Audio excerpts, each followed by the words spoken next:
Good morning, everyone. Today I'm going to talk about some reflections about my research project.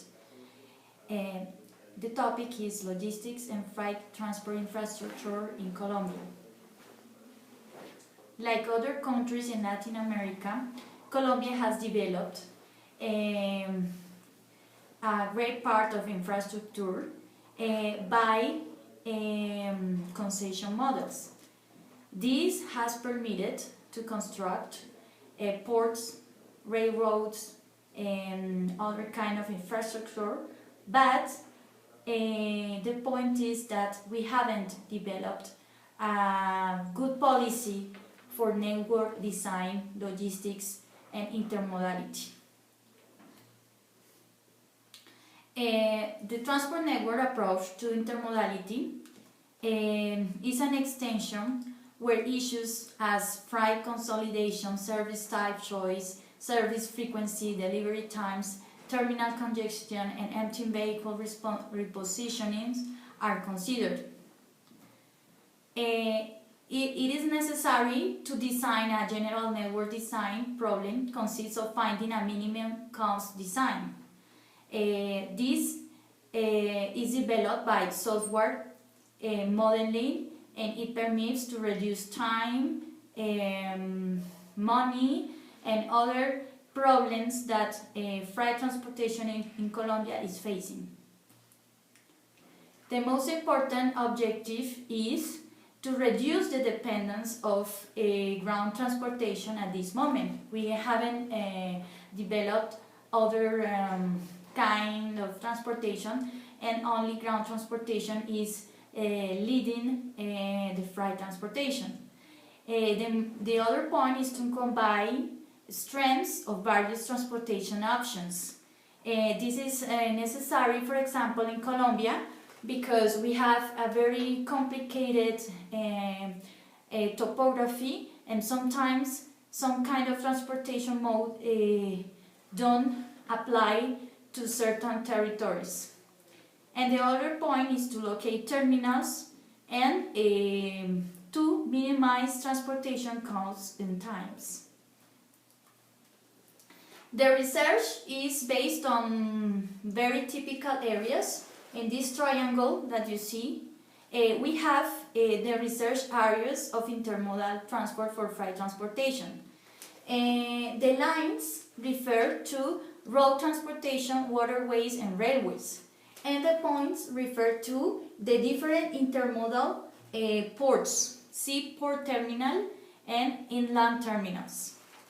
These areas of interest are the typical points where researchers have developed many topics. In Colombia, apart from these three modes of transportation, we have also 6 transport subsystems.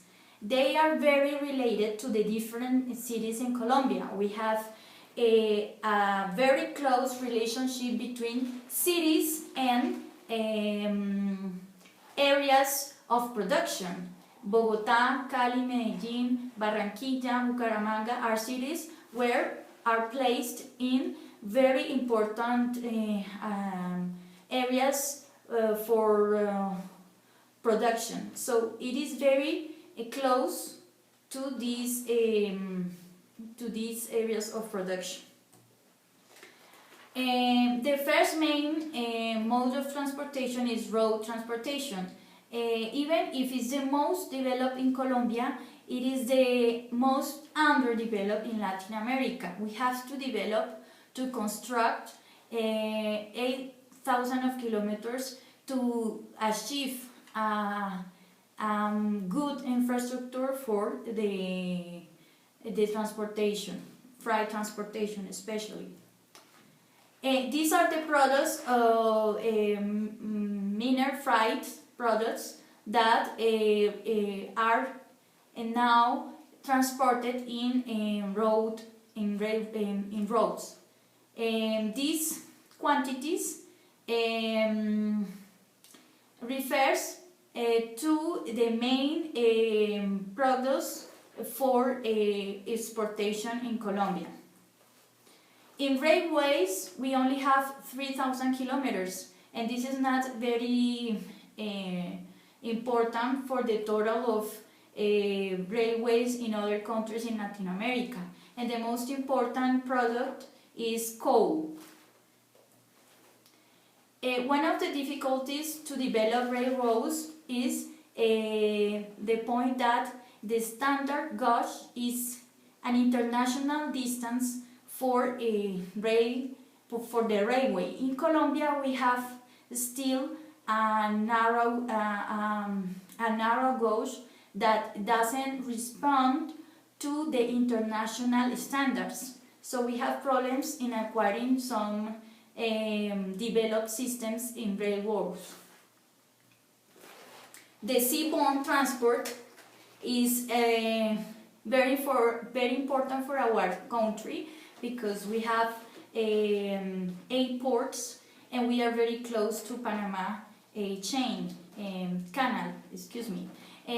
This is another point that we have to develop more, but not only in infrastructure but also in logistics. How these ports connect to the other modes of transportation.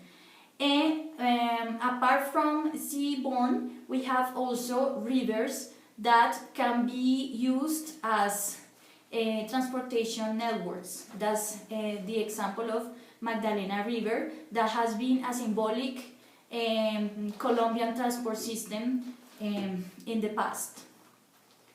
In this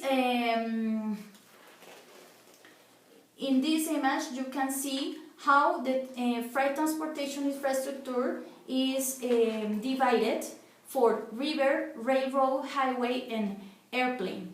And the blue part is the highway system. So all other modes like river and railroad that are very economic for transportation has not been used in the last years. So that's why we have a very weak system for freight transportation. For example, to transport freight products from Bogota to the port of Buenaventura, today we are transporting those products in highways.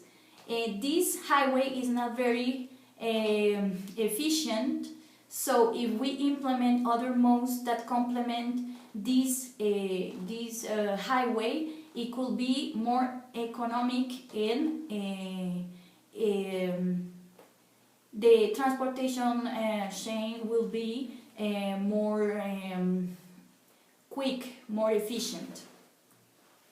The conclusion is that in Colombia there is a priority for the road system infrastructure, that in terms of competition between modes is the most expensive for freight transport. So if we develop railroad system and seaborne systems, and the most important is that these nodes are well connected and logistics are well designed, highways will become a secondary system that could be more profitable for transportation of people.